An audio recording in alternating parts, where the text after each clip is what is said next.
Gravação iniciada. Gravação iniciada, presidente. Ok, colegas, após o intervalo, vamos dar seguimento à nossa sessão de julgamento do período da tarde, deste dia 3 de setembro de 2020, e vamos dar seguimento pelo item 166 da pauta.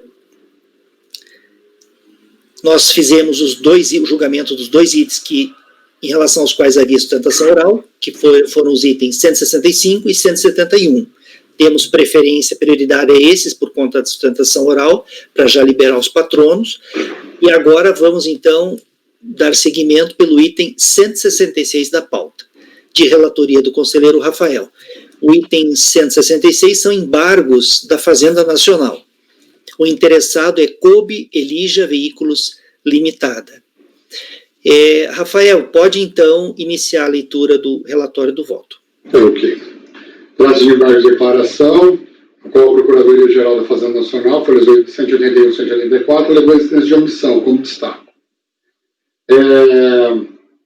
A decisão recorrida não constrói de forma lógica um raciocínio do porquê considerou apenas as informações dadas pelo próprio interessado. Lembrando o caso, esse daqui é um daqueles de atraso na entrega da GFIP, que a gente fez hoje já alguns casos de relatoria do Francisco. Só que este caso, nós demos provimento ao recurso voluntário, porque foi uma retificadora.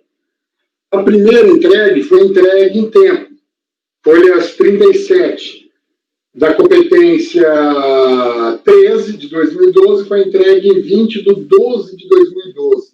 Tá?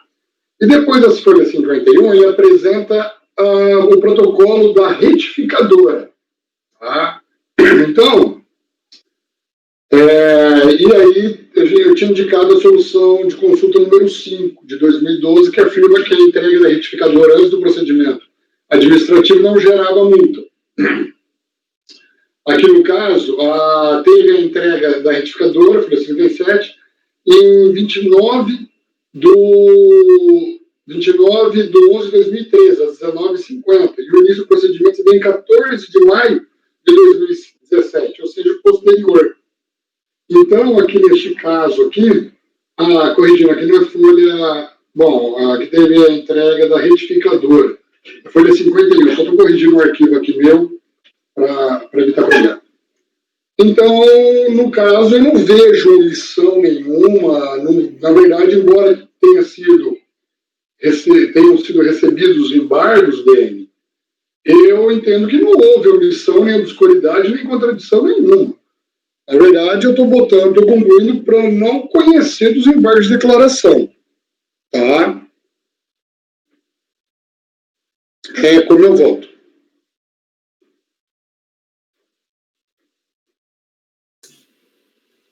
Ok, Rafael.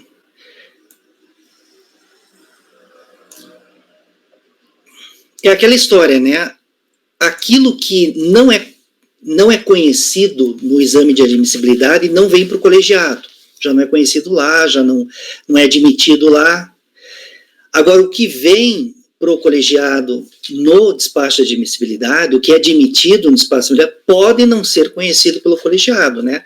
Aí, tanto é que tem sempre um parágrafo no final do despacho de embargos que diz que essa é assim, quer ver?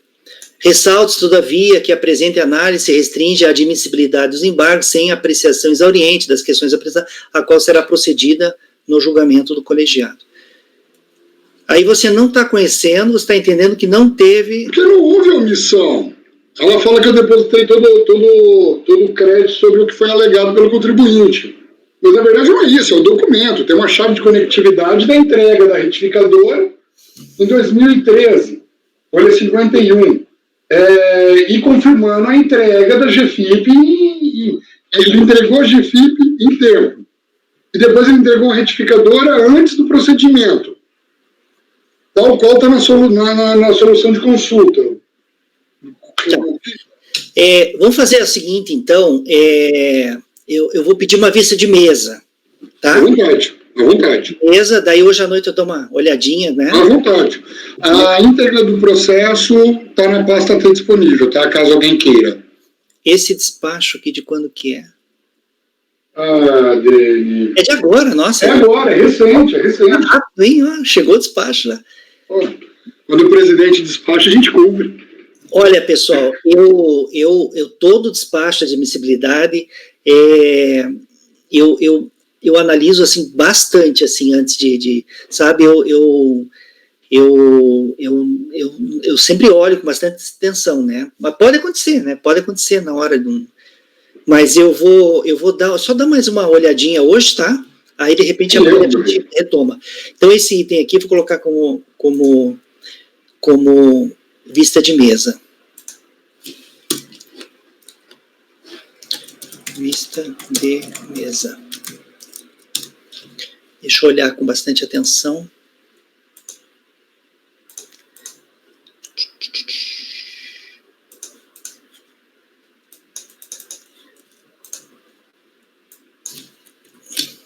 Tá.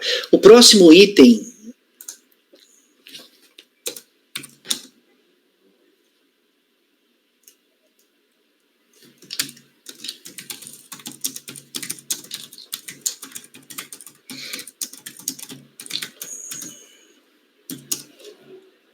Beleza.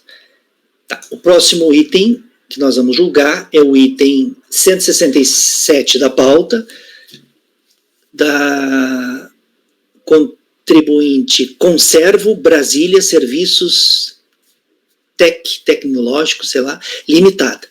Item 167 de relatoria da conselheira Ana. São, na verdade, dois processos da mesma contribuinte. É o 167 e o 168. Você vai começar pelo 167 mesmo, Ana? Pode ser, sim. Pode ser? Então, pode iniciar a leitura, Ana. Item 167 da pauta. Aqui é um auto de infração de obrigação acessória, CFL 67, que a empresa deixou de informar mensalmente a Receita por intermédio dos documentos todos os fatos geradores.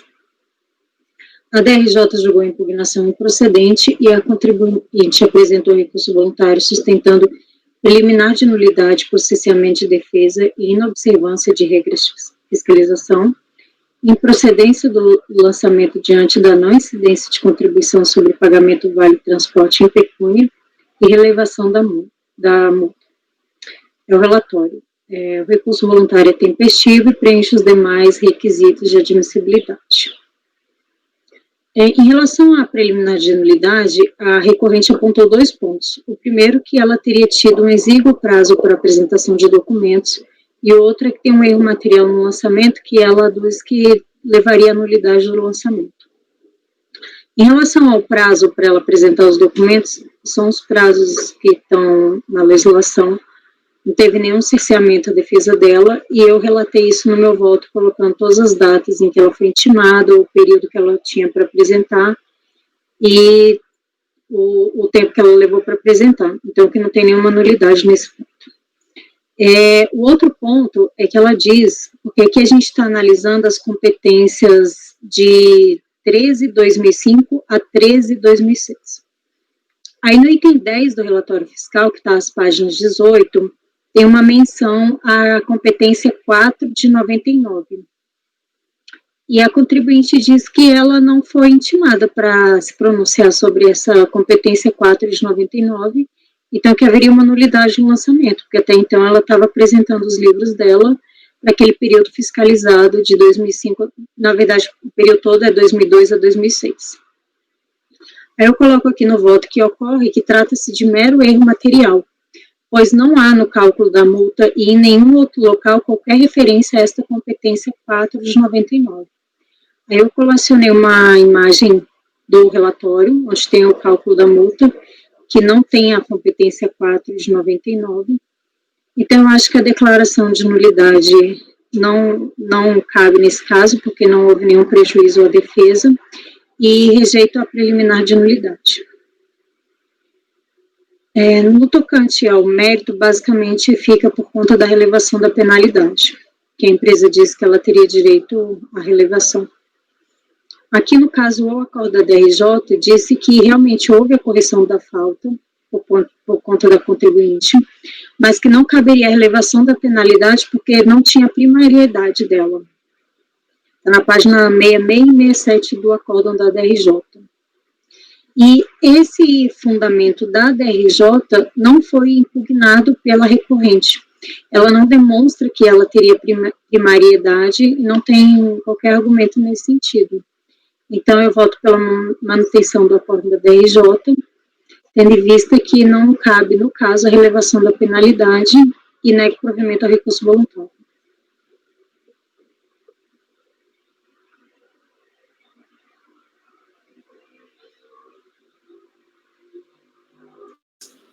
Ok, Ana.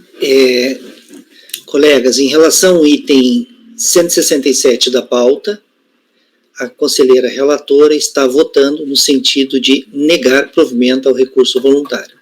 Alguém gostaria de fazer algum comentário em relação ao processo ou em relação ao voto? Alguém diverge do voto da relatora? Ninguém diverge? Eu também não divirjo, então, em relação ao item 167 da pauta, ficará assim o resultado. Acordam os membros do colegiado, por unanimidade de votos, em negar provimento ao recurso voluntário. Vamos agora ao item 168 da pauta, também da contribuinte Conservo Brasília Serviços Técnicos ou Tecnológicos Limitada, de relatoria da conselheira Ana. Ana, pode então fazer a leitura do relatório do voto.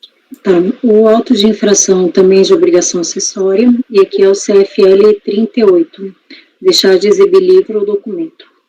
A DRJ julgou improcedente a impugnação e a contribuinte apresentou recurso voluntário sustentando a necessidade de julgamento preliminar das NFLDs, a preliminar de nulidade por cesseamento de defesa, preliminar de nulidade por inobservância de regras de fiscalização, e no mérito ela alega a improcedência do lançamento porque a verba tem natureza indenizatória e não salarial, que seria o vale transporte em pecúnia. O recurso voluntário é tempestivo, por isso dele conheço. Em relação à primeira preliminar que ela alega, que deveria ter o julgamento preliminar das NFLDs, eu discordo dela, porque aqui é um auto de infração que não depende do julgamento da obrigação principal. Eu colacionei no meu voto os autos de infrações que foram lavrados e as duas NFLDs decorrentes do mesmo mandado de procedimento fiscal. E que essa infração de deixar de exibir livro ou documento independe da procedência do lançamento relativo ao crédito principal. Então, nesse ponto, sem razão a recorrente. O segundo ponto, ela sustenta a nulidade por cesseamento de defesa em relação ao exíguo prazo para apresentar os documentos. Nessa parte é igualzinho o voto anterior, em relação aos prazos que ela teve para apresentar, os prazos que ela foi intimada, não teve nenhuma nulidade nesse sentido e foram cumpridos os prazos legalmente conferidos a ela. E, por último, ela diz que haveria uma nulidade porque o débito foi consolidado no dia 8 de outubro e a assinatura do fiscal ocorreu em 9 de outubro de 2007, um dia depois. E eu entendo que não há nenhuma demonstração de prejuízo quanto a isso e, por isso, rejeita a preliminar de cesseamento de defesa. No mérito em relação à obrigação acessória, ela discorre tão somente em relação à obrigação principal. Em relação à natureza da verba, ela diz que seria uma verba indenizatória e não remuneratória, e por isso não incidiria a contribuição. E no tocante à possibilidade de elevação da penalidade, trata-se de matéria não impugnada pela recorrente, portanto, sem razão, e por isso eu voto no sentido de negar provimento ao recurso.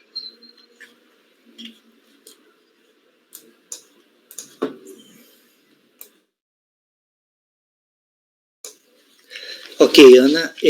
Colegas, em relação ao item 168 da pauta, a conselheira relatora está votando no sentido de negar provimento ao recurso voluntário. Alguém gostaria de comentar esse processo ou o voto da relatora? Alguém diverge do voto da relatora? Ninguém diverge?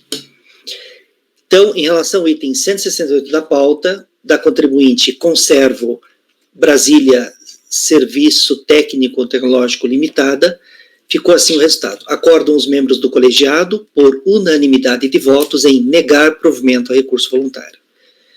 Vamos agora passar para o item 169 da pauta, do contribuinte Aplub Capitalização. Aplub Capitalização, item 169, de relatoria do conselheiro Márcio.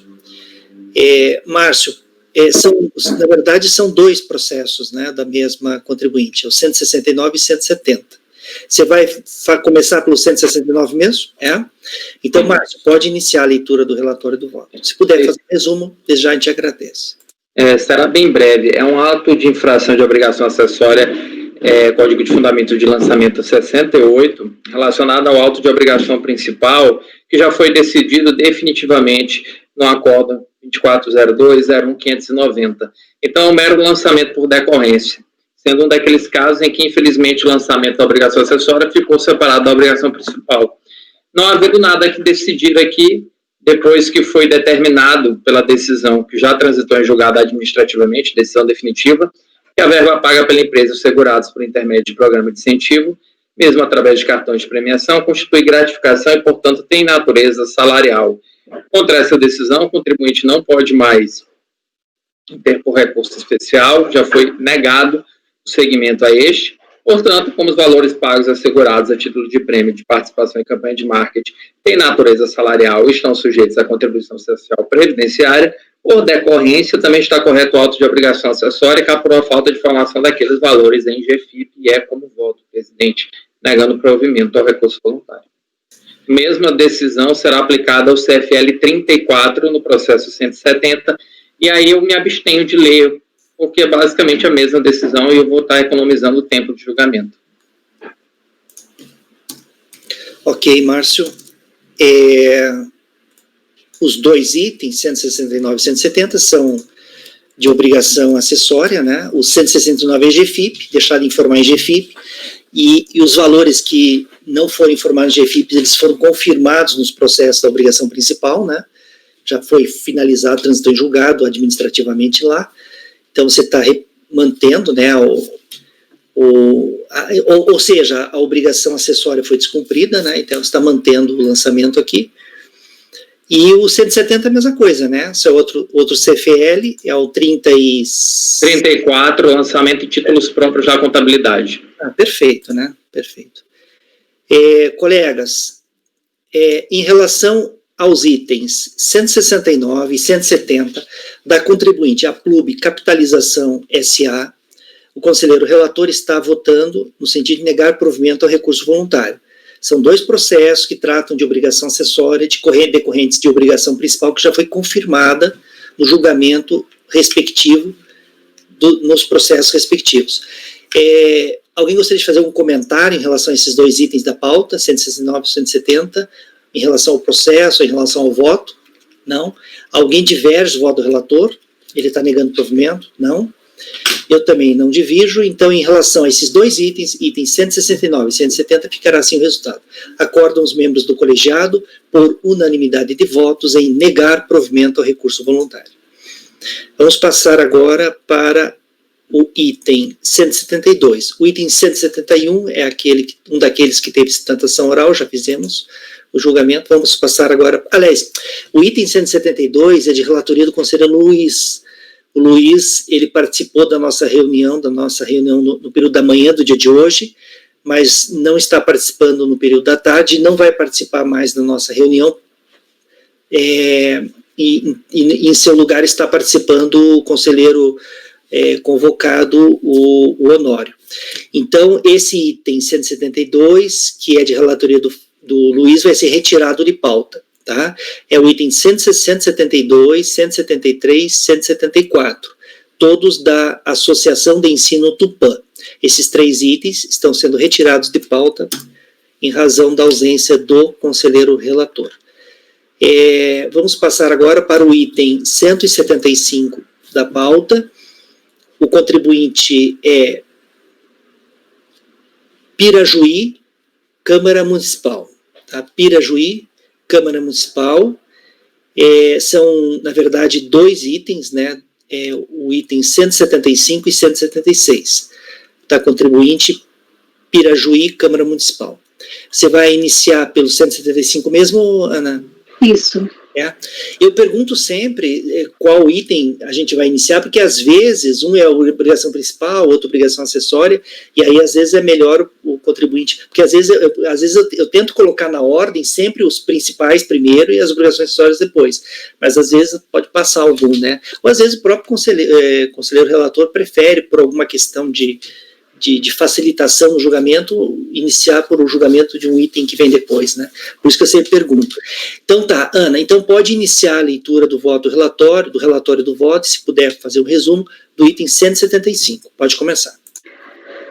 Bom, o recurso voluntário aqui, ele foi lavrado, o auto de infração foi lavrado em face da Câmara Municipal do município de Pirajuí, relativa a contribuições à Seguridade Social, cota patronal e destinados ao financiamento dos benefícios concedidos em razão do grau de incidência de incapacidade laborativa, e tem em cima da remuneração dos vereadores exercentes de mandato eletivo e as remunerações pagas aos contribuintes individuais. A DRJ julgou a impugnação improcedente e o contribuinte apresentou recurso voluntário sustentando uma liminar judicial que o desobriga ao recolhimento das contribuições lançadas e depósito em juízo suspendendo a exigibilidade e improcedência do lançamento porque os vereadores estão vinculados a regime próprio, o IPESP. O relatório. O recurso voluntário é tempestivo, dele conheço e passo a análise. Inicialmente, eu analiso como preliminar de nulidade do lançamento a sujeição passiva. O auto de infração ele foi lavrado em face da Câmara Municipal. Ocorre que o STJ, no julgamento do recurso especial representativo de controvérsia 1.164.017, consolidou o entendimento que a Câmara de Vereadores não possui personalidade jurídica autônoma que lhe permita figurar no polo passivo da obrigação tributária, ou ser demandada em razão dessas obrigações. O sujeito passivo da contribuição previdenciária incidente sobre remuneração de membros da Câmara Municipal é o município, pessoa jurídica de direito público. O processo administrativo fiscal tem como finalidade precípua permitir a tributação que esteja de acordo com o ordenamento jurídico e assegurar os direitos fundamentais. Além disso, é regido por diversos princípios, dentre eles da verdade material, que impõe a perseguição pela realidade dos fatos. A verificação da ocorrência do fato gerador, a determinação da matéria tributável, o cálculo do montante do tributo e a identificação do sujeito passivo, identificados no artigo 142 CTN, são elementos fundamentais, intrínsecos ao lançamento, sem cuja delimitação não se pode admitir a existência de obrigação tributária. Assim, entendo que é nulo por erro de identificação do sujeito passivo o lançamento realizado contra a Câmara Municipal do município de Pirajuí. Não é o caso de nulidade por vício formal, mas sim material. Da documentação dos autos, verifica-se que o termo de início de ação fiscal, folhas 2 e 4, foi cientificado a Juliana Nagano dos Reis, presidente da Câmara Municipal. E eu coloquei no voto a imagem. O termo de intimação para apresentação de documentos, o TIAD, foi entregue ao diretor-geral da Câmara Municipal de Pirajuí, que também foi cientificado do débito, conforme menciona o relatório da notificação fiscal. Somente após a constituição do débito, o prefeito foi cientificado do auto de infração lavrado em face da Câmara Municipal. Ainda que a impugnação e o recurso voluntário tenham sido apresentados pelo município e por sua Câmara, fato é que ressai clara a nulidade da autuação, uma vez que houve prejuízo ao sujeito passivo que não pôde exercer de forma ampla sua defesa, sendo nula a decisão proferida com preterição do direito de defesa nos termos do artigo 159 do PAF. Do exposto, eu voto pela anulação do auto de infração, uma vez que o lançamento não pode prevalecer pelo fato do sujeito passivo nele indicado não se revestir da qualidade de contribuinte do tributo lançado. Eu acho que a gente precisa votar aqui, Denis. Aí eu continuo não. Tá. Tô vendo, dando uma olhadinha aqui no...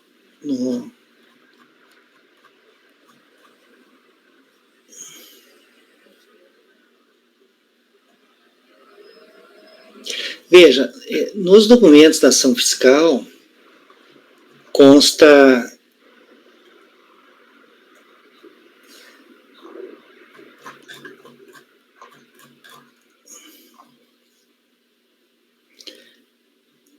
município de Pirajuí, tracinho Câmara Municipal, né? Que é assim que é feito sempre, né? Primeiro coloca o nome do ente e depois o órgão, né? O órgão, a Câmara Municipal ou uma secretaria, né? No auto de infração consta município de Pirajuí, tracinho Câmara Municipal. Esse é o procedimento correto. O ente, que é quem detém personalidade jurídica, e tracinho Câmara Municipal.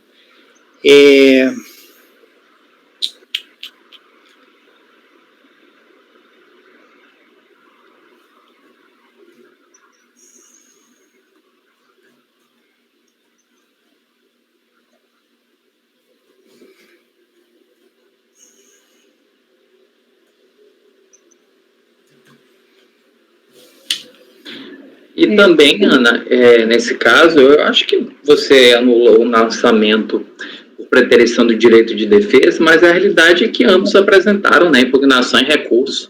Mesmo que fosse o caso, pelo princípio do prejuízo, e aí sim seria um vício formal a ciência, né, doente ou não, pelo princípio do prejuízo já estaria saneado esse vício, né? Não está saneado porque ele não participou da fase de fiscalização. Mas ele não precisa participar. Precisa, se eu não estou na parte, se eu não fui intimada para apresentar os documentos, ele intima para apresentar os documentos na fiscalização só a Câmara. A presidente da Câmara e depois o diretor da Câmara, são eles que assinam. Aí quando o auto de infração está pronto, ele leva direto para o prefeito. O prefeito é poder executivo, a Câmara é poder legislativo. Estou aqui, inclusive, fazendo uma confusão muito grande, porque eu estou pegando o débito do legislativo indo para o executivo. E eu fiscalizo, peço documentos para o legislativo e depois entrego o auto de infração lá para o executivo. Que isso... Nesse caso é porque é um ente despersonalizado da Câmara, né? Mas ainda que seja um ente despersonalizado, a fase da fiscalização tem que obedecer a alguns trâmites. Não, olha, eu não discordo, mas assim, como o lançamento ele pode ser realizado de maneira inquisitiva, ou seja, mesmo sem intimação das partes, mesmo sem participação do sujeito passivo, uma eventual não participação da Câmara no procedimento ou da Prefeitura no procedimento de requisição de documentação não seria suficiente para a nulidade do auto. Poderia ser suficiente para a reforma do auto se apresentada a documentação pedida e se essa documentação pedida fosse coerente ou não com o mérito da autuação, ou desfizesse o mérito da autuação. Mas é aquela máxima, ad maior e ad minore. Se a gente autoriza, se é válido o lançamento sem intimação do sujeito passivo, quando a fiscalização dispuser de elementos suficientes para tal, eu não vejo por que também não seria numa situação em que, para intimar, apresentar um documento, não fosse intimado o ente, não fosse intimada a prefeitura, nesse caso, foi intimada a Câmara. Seria apenas um vício. Ele poderia sanear apresentando a documentação no ato da impugnação. Eu penso assim, pelo menos. Tá.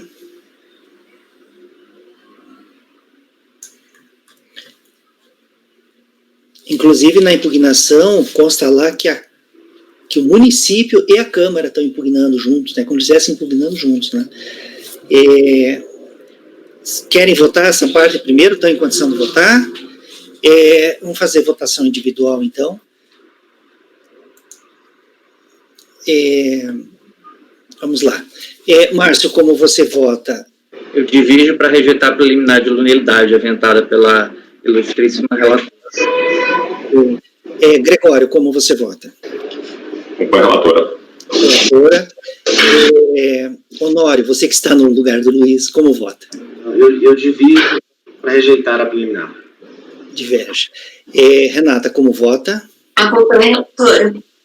Rafael, como você vota? Eu acompanho a relatora. Francisco, como você vota? Acompanho a divergência. E eu vou acompanhar a divergência também. Então, no caso aqui, deu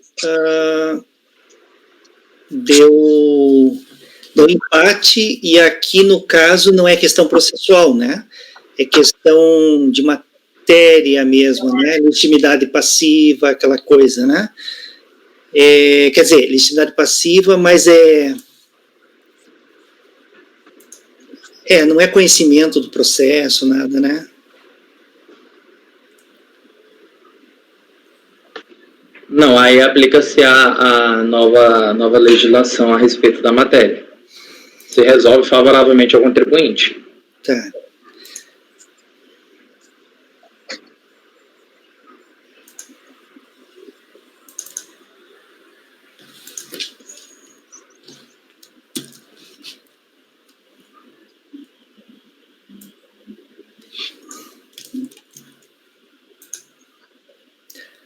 Aí, no caso aqui, deixa eu dar uma olhadinha nos...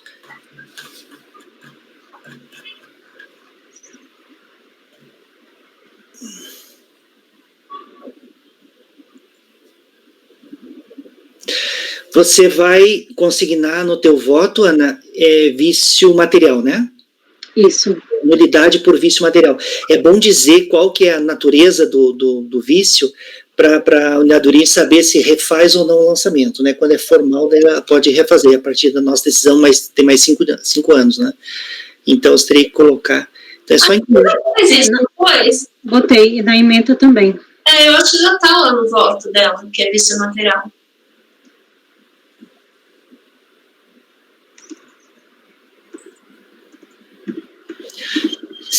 É o 175, né?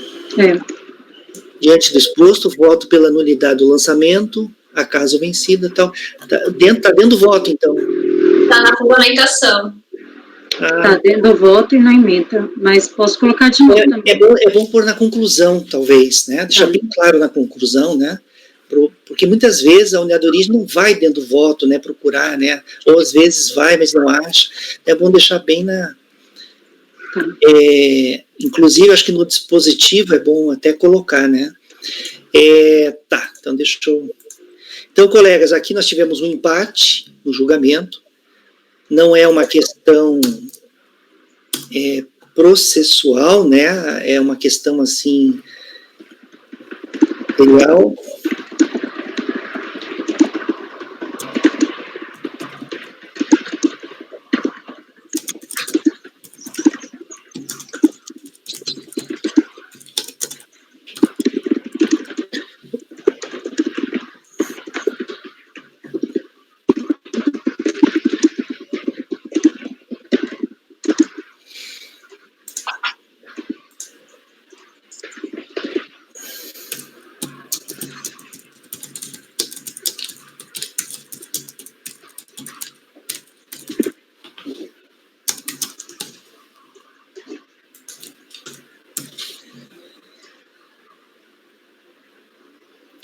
Ela pediu isso no recurso, né, Ana? Aliás, não, desculpa, é de ofício que você está reconhecendo. É de ofício. É de verdade, de ofício.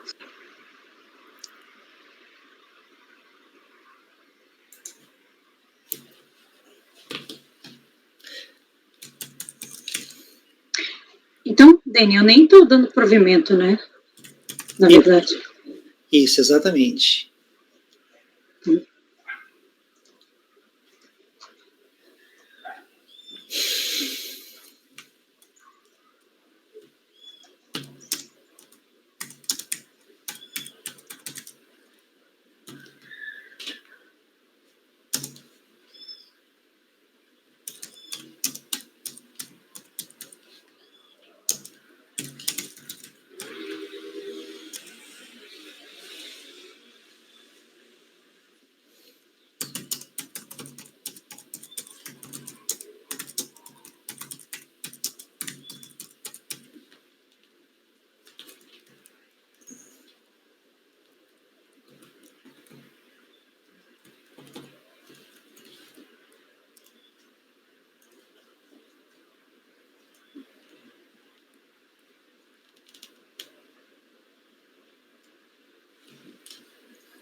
Vocês estão escutando a chuva que está caindo aqui? Está muito forte a chuva, viu? Sentindo até o frio. Começou a cair chuva agora.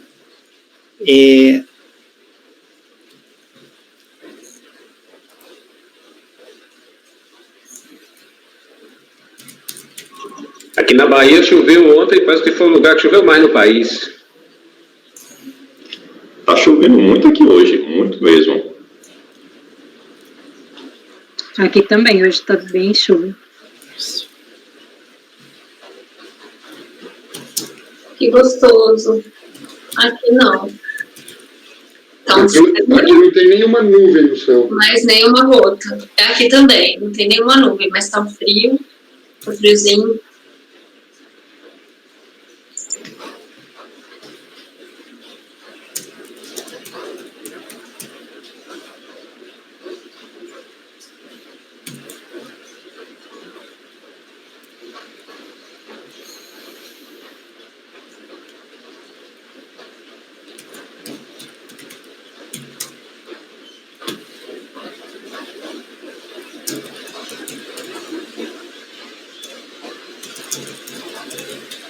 Nossa, tá caindo o mundo aqui e tá chovendo pedra. Muita pedra aqui. Nossa. Gente, deixa eu só ver se não tem uma janela aberta aqui no apartamento, só um pouquinho. 2 segundinhos. O 176, Ana, é o mesmo resultado? O mesmo, igualzinho. Honório, a TE de vocês está completa ou tá faltando alguém?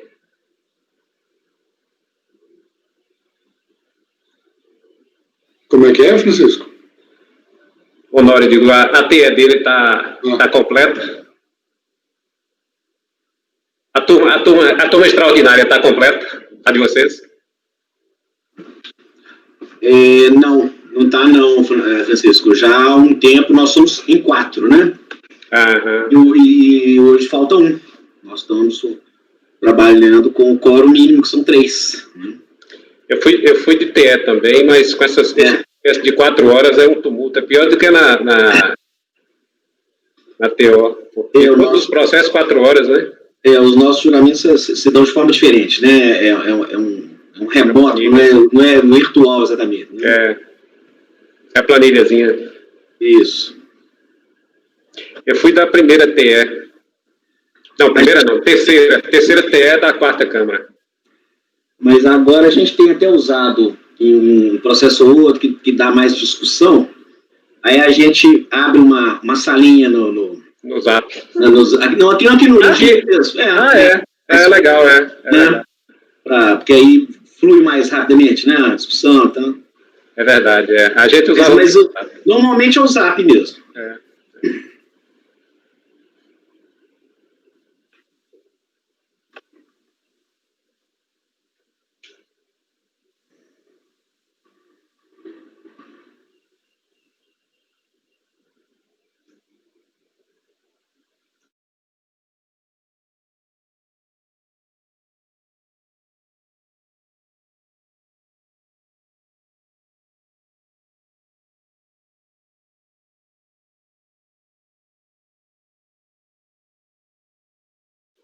Tá mudo dele.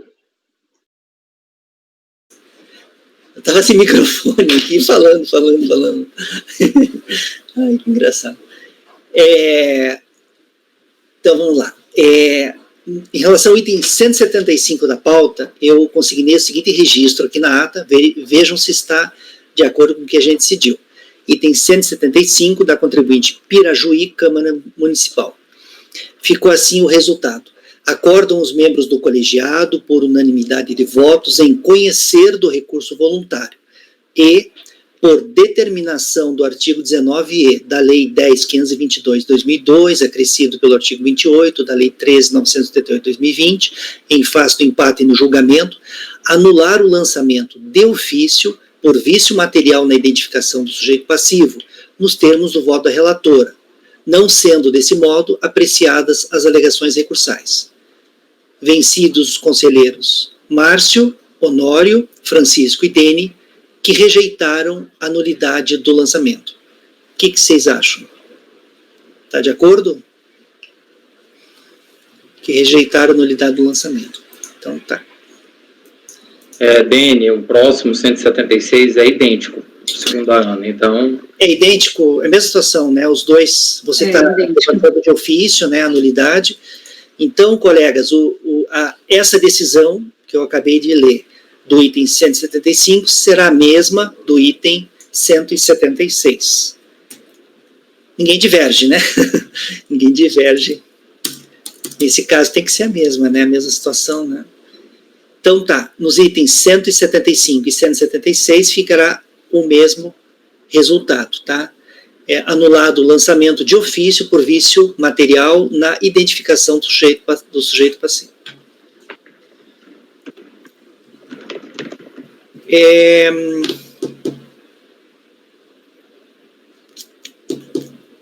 Tá.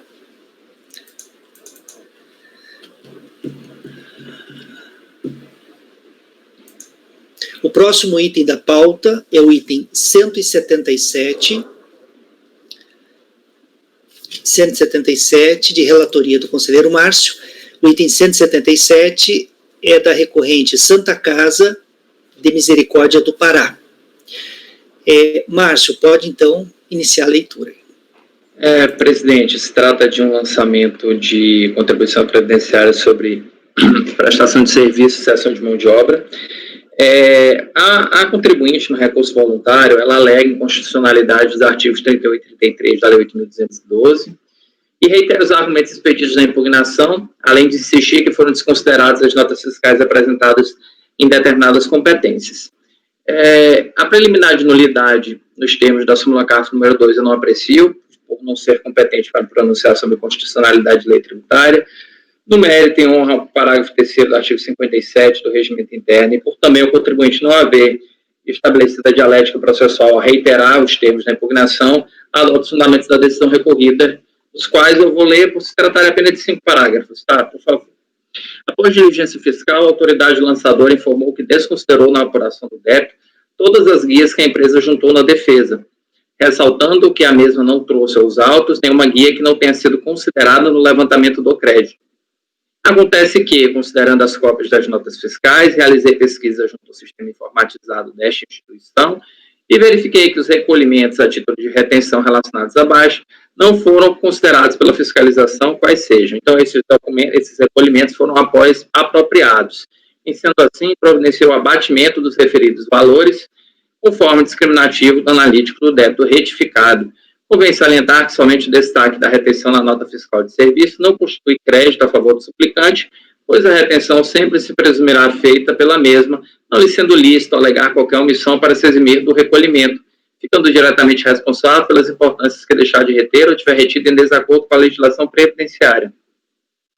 Como em determinadas notas fiscais de serviço só houve destaque sem o devido recolhimento, o auditor lavrou corretamente as importâncias devidas. No que tange às contestações referentes ao levantamento de diferenças de acréscimos legais, cumpre-me esclarecer que, em virtude de não conter no relatório fiscal inicialmente emitido informação acerca do mesmo, houve a necessidade de saneamento do processo por meio de relatório complementar devidamente encaminhado a postulante, sendo-lhe reaberto o prazo de defesa. Aproveitando este prazo, a suplicante impugnou o lançamento ao apresentar aditivo à defesa as folhas 198202, por meio do qual não mais contestou o mencionado lançamento, entendendo essa julgadora que houve perfeito conhecimento daquilo que lhe foi imputado. Somente a título de argumentação, esclareça a defendente que, muito embora o valor lançado a título de acréscimos legais esteja na competência 9, elas têm origem no recolhimento do mês 8, recolhida apenas em 28/9, conforme detalhado no discriminativo diferença de acréscimos legais. Data para o pagamento da competência 8 deu-se em 3/9, portanto, a defendente efetuou o recolhimento fora do prazo legal, assim o valor apurado a título de acréscimos é devido. Diante da alegação acerca da ponderação por parte da fiscalização dos percentuais dos valores fixos que utilizou como material, pois fixá-lo seria desastroso para a administração em decorrência do risco de uma infecção hospitalar, ressalto que, verificada a ocorrência do fato gerador, sem o correspondente recolhimento das contribuições, a autoridade tem o poder e dever de efetuar o lançamento, independentemente da atividade do sujeito passivo, da obrigação tributária previdenciária. Isso porque é vinculado, etc., e vai fazer o arrazoado legal. E ainda ele defende, de novo, fazer juiz ao abatimento destas GPS aqui, destes valores, só que ele não apresenta GPS. E aí a gente não vai baixar em diligência para que ele junte GPS, porque a diligência não se presta a suprir o ônus da prova da parte, de qualquer uma das partes. Por esse motivo, eu nego o provimento ao recurso voluntário. E esse processo já foi 3 meses, né, pautado. Ele finalmente vai sair, né? 3 ou 4 meses pautado. É verdade. Então tá, Márcio. Colegas, o conselheiro relator está encaminhando em relação ao item 177 da pauta por negar provimento ao recurso voluntário. Está votando no sentido de negar provimento ao recurso voluntário. Alguém gostaria de comentar o processo ou comentar o voto? Não. Márcio. Tá. Pensei que estava travado.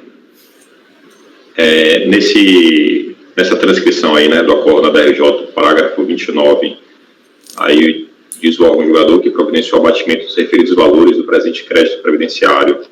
Esses valores que ele informa aqui embaixo, que você traz, as competências de outubro de 2001, julho de 2002, seriam outros valores além daqueles que já foram abatidos pela DRJ? Foram só da competência. Eu vou mostrar aqui para ti, porque eu não quis botar dentro do voto. Espera aí, eu vou compartilhar a tela só um minutinho. Coisa rápida. Mas são outros, sim. Ó, tá bem aqui, são essas competências. Dá para ver, né? Sim. São essas 5. Na verdade, são 5 competências, isso. Eu ia falar que eram 4 competências, mas são 5 competências.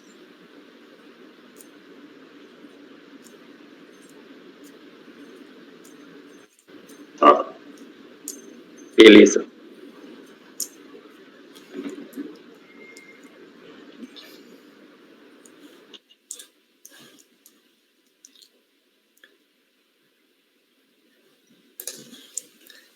Então tá, alguém gostaria de fazer mais algum comentário, perguntar alguma coisa para o relator? Então tá, eu também não. Alguém diverge do voto do relator? Ele está negando o provimento. Só divergir? Eu vou acompanhar pelas conclusões, presidente. Acompanha o relator, porém pelas conclusões. Pelas conclusões, Porque para mim, esses valores que ele pede para bater aqui, não é porque a gente não vai considerar, porque não vai apresentar a juntada da GPS. Para mim, a DRJ já fez o trabalho de investigação. Acho que seria, inclusive, se a DRJ não tivesse feito o trabalho, acho, inclusive, que seria o caso de converter diligência para confirmar ou não. Mas a DRJ já fez o trabalho, acessou o sistema, identificou os valores lá e fez o devido abatimento. Então, não é porque não for apresentado o GPS que eu não vou abater. Eu não vou abater porque a DRJ já fez o trabalho e não identificou esses valores aqui. Certo. Alguém mais vota pelas conclusões? Não? Eu vou acompanhar o relator também. Então, colegas, em relação ao item 177 da pauta, da contribuinte ou recorrente Santa Casa de Misericórdia do Pará, ficará assim o resultado. Acordam os membros do colegiado por unanimidade de votos em negar provimento ao recurso voluntário. Esse foi o item 177. Votou pelas conclusões.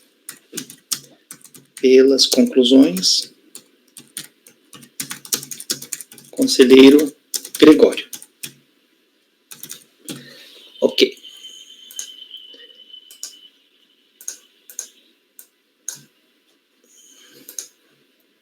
O próximo item da pauta é o item 178, de relatoria do conselheiro Luiz. Na verdade, é 178, 179, 180, 181, 182.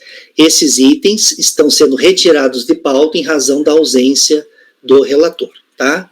Os itens 178, 179, 180 e 181 e 182 estão sendo retirados de pauta. Vamos fazer agora o julgamento do item 183, de relatoria da conselheira Renata. Na verdade, são 2 itens, o 183 e o 184. Ambos da Associação Hospitalar Moinhos de Vento. Associação Hospitalar Moinhos de Vento, de relatoria da conselheira Renata. Renata, você vai fazer na ordem o julgamento, a leitura do voto? Sim. Então, pode começar, então, a leitura do voto referente ao item 183 da pauta, ok? Pode começar.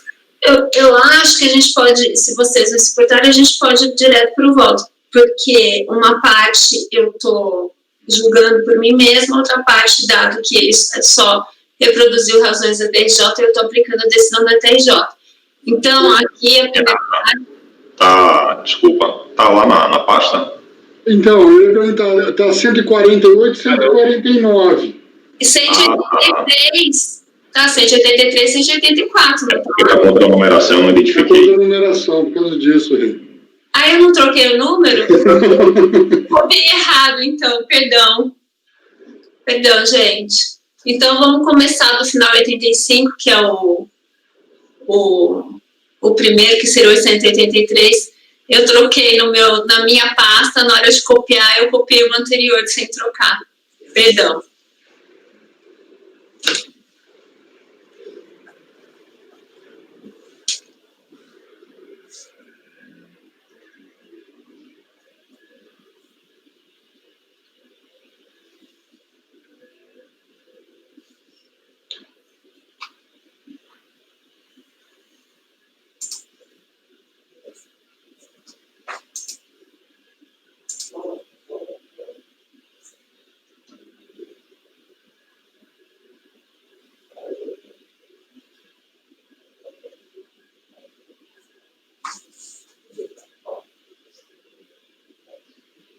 E aí, podemos ir?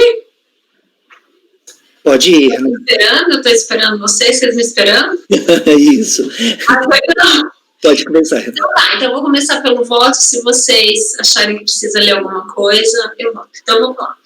O recurso é tempestivo, mas deve ser conhecido apenas em parte. E aqui é um ponto. O recorrente em seu recurso alega que goza de imunidade constitucional por se tratar de entidade de assistência social, razão pela qual entende que não há nenhum interesse ou necessidade do INSS na obtenção das informações requeridas, pois sendo entidade imune, não é possível a lavratura de quaisquer débitos previdenciários em face de si, por conta do que dispõe o artigo 195, parágrafo 7º da Constituição Federal de 88.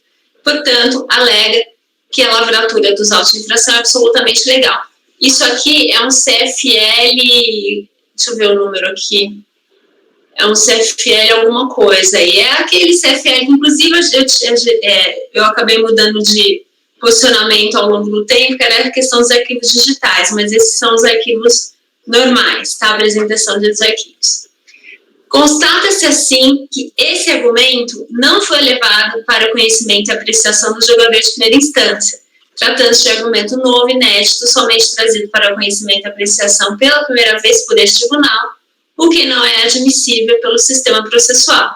Aí aqui aquilo que vocês já conhecem, eu cito o artigo 16, terceiro do decreto 70235, fala do 17 também do decreto 70235, e aí vou, ou seja, a impugnação apresentada pelo correio estabeleceu os limites da lide instaurar, e assim também os limites para conhecimento da matéria pelo julgador de primeira e de segunda instâncias, razão pela qual os argumentos novos trazidos apenas em grau de recurso, em relação aos quais não teve a oportunidade de conhecer e de se manifestar a autoridade julgadora de primeira instância, não podem ser apreciados por este colegial em grau de recurso em face da ocorrência do fenômeno da preclusão consumativa.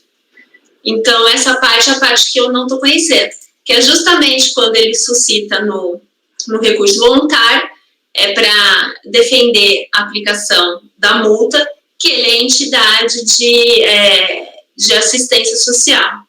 E eu acabei trazendo isso, embora a gente não pode julgar em si a própria matéria, mas como essa matéria não seria julgada porque ela não foi alegada em primeira instância, então eu acabei julgando mesmo assim esse caso, porque a gente não ia conhecer.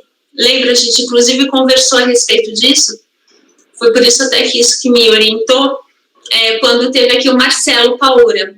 Lembra que ele comentou que lá na turma deles, eles fazem assim, quando é questão de não conhecimento, ele julgou porque você não vai entrar nessa questão, certo? Quanto ao mais, considerando que o recurso voluntário apenas reproduz os argumentos apresentados em sede de impugnação, sem acrescentar nenhum elemento novo, que seja para justificar a reforma da decisão recorrida, tendo em vista o que dispõe o 57º, adoça os fundamentos da decisão recorrida, abaixo reproduzidos para que venha integrar o presente voto com razões de decidir. Aí, eu vou ler aqui rapidinho. Inicialmente, tem-se que a empresa, na condição de autuada, não possui legitimidade nem interesse para pleitear em nome de seus diretores a exclusão da responsabilidade destes em relação ao presente lançamento. E o que se conclui o que se conclui à vista do disposto nos artigos 5º e 9º da Lei 9784 de janeiro de 99, aplicável subsidiariamente ao presente procedimento contencioso administrativo. Assim também na forma dos artigos 3º e 6º do CPC, no caso de 73. Né? Ademais, observe-se que, a rigor, os diretores da empresa não foram incluídos no polo passivo da obrigação previdenciária, até porque a relação de folhas 4 limita-se apenas a listar todas as pessoas físicas e jurídicas representantes legais do sujeito passivo, indicando sua qualificação e período de atuação. Não se conhece, portanto, dessa alegação. A empresa, em suas razões, não apresenta ou aponta qualquer elemento de prova no sentido da inocorrência da infração autuada. Pelo contrário, limita-se ela, inicialmente, a afirmar que deixou de apresentar todos os documentos solicitados a 1, devido à falta de tempo hábil para fazê-lo, em virtude do volume dos documentos e dos diversos arquivos existentes, e a 2, porque muitos documentos seriam relativos a outras empresas que não seriam de sua propriedade. Ao final, postula a exclusão dos diretores do polo passivo e o reconhecimento de sua boa-fé e a total impossibilidade em prestar as informações requeridas em tão exíguo prazo, desobrigando-a do pagamento da multa ou a desconstituição do auto de infração, em virtude da inadequação, da progressividade da multa, ou ainda a aplicação correta do valor da multa. Não há como acolher essas razões da empresa, por um lado, porque nenhuma das informações solicitadas pela fiscalização consiste em documento pertencente a outras empresas, e por outro, porque a empresa teve tempo suficiente para prestar as informações solicitadas. Isto porque, embora as informações em questão tenham sido requeridas em 1 de setembro e 4 de setembro de 2004 e 4 de novembro de 2004, não foram elas prestadas nem até o encerramento da ação fiscal, ocorrida em 31 de dezembro de 2004, quando já transcorridos, respectivamente, 4 meses e 2 meses da emissão dos correspondentes TEADs, nem até 17 de janeiro de 2005, quando a empresa poderia obter a relevação da multa aplicada, nem até a presente data, quando a empresa ainda poder-se beneficiar da atenuação da multa. Quanto aos relatórios de atividades, dos anos de 94 até 2002, cujas irregularidades foram elencadas no anexo de folhas 6 e 7, a empresa alega nem requer, no tocante à forma progressiva pela qual teria sido aplicada a multa em questão, cumpre referir tão somente que essa foi aplicada pelo seu valor mínimo, como previsto no artigo 283, inciso 2º do RPS, atualizado pela portaria MPS número 479, de 7 de maio de 2004, sem qualquer progressão.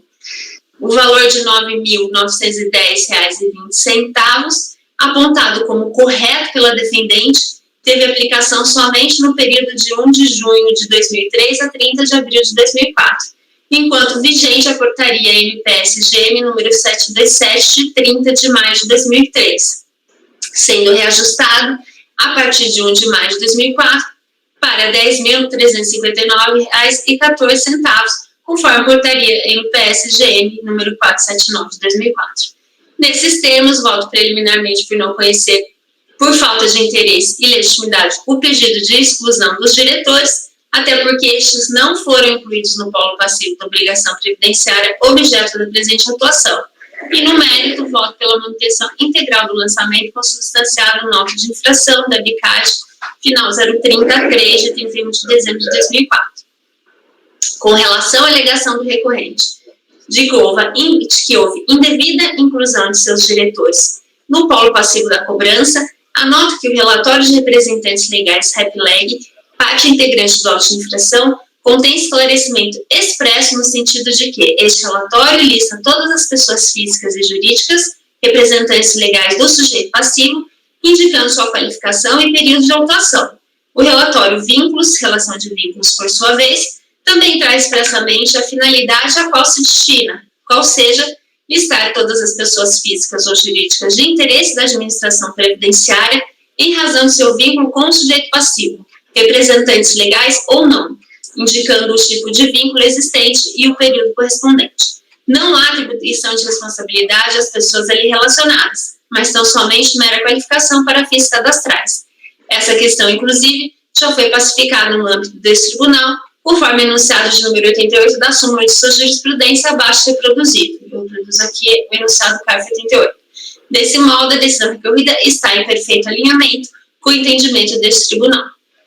Desse modo, voto por conhecer em parte do recurso voluntário para, na parte conhecida, negar-lhe provimento. Ok, Renata. A parte que você não está conhecendo é a questão quanto à imunidade, né? Exato. Então tá. Colegas, a conselheira relatora está conhecendo em parte do recurso, não está conhecendo da alegação quanto à imunidade, e na parte conhecida ela está negando o provimento ao recurso voluntário. Alguém gostaria de comentar o processo ou comentar o voto? Alguém diverge do voto da relatora? Ninguém diverge, eu também não divirjo. Então, colegas, em relação ao item 183 da pauta, ficará assim o resultado.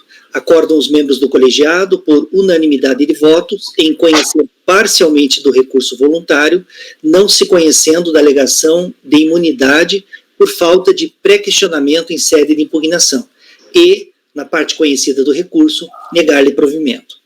Ok? Renata, o item 184 é idêntico a esse ou é bem diferente? Ele é um pouquinho diferente. Então, eu queria fazer... gente, é 6 horas já, né? Tá. O Marco Antônio tem horário, né? Ele tem que encerrar ali a gravação. Então, eu estou pensando em deixar esse por enquanto e vamos tentar julgar ele nessa reunião nossa, para os dois terem sido julgados nessa reunião. Tá bom, beleza. Então tá, colegas. Então, vamos então finalizar a nossa reunião, tá? Está chegando às 18 horas e a equipe que faz a gravação no CARF, eles precisam encerrar a gravação às 18 horas. Então, nós vamos encerrar e daí nós vamos retomar a nossa reunião amanhã às 9 horas, ok? Então, Marco Antônio pode encerrar a gravação, Rafael e Francisco também podem encerrar a gravação.